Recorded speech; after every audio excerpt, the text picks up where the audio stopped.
ಶ್ರೀಮಂತರ ಮನಿ ನಾಯಿ ಇರ್ಬೇಕು. ಈಗ ಪೆಡಿಗ್ರಿ ಅಂತೆಲ್ಲ ಬಂದಾವ್, ಸರ್ಟಿಫೈಡ್ ಫುಡ್ ಅವು ಹಾಕ್ತಾರ ನಾಯಿಗಳಿಗೆ. ಅವೆಲ್ಲ ನಾ ಮೈಸೂರು ಬೆಂಗಳೂರು ಒಳಗೆ ನೋಡಿನಿ.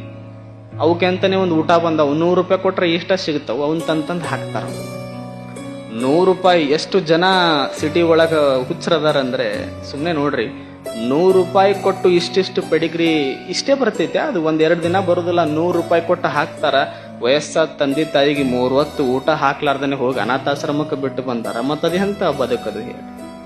ಸಾಕಿದ ನಾಯಿಗೆ 100 ರೂಪಾಯಿಗೆ ಇಷ್ಟೇ ಊಟ ಹಾಕು ದೊಡ್ಡ ಮಂದಿ, ಹೆತ್ತ ತಂದೆ ತಾಯಿನ 3 ಹೊತ್ತು ಕಟಕ್ ರೊಟ್ಟಿ ಹಾಕ್ಲಾರ್ದನೆ ಹೋಗಿ ಆಶ್ರಮದಾಗ ಬಿಟ್ಟು ಬಂದವ್ ನಾನು ನೋಡಿನ್.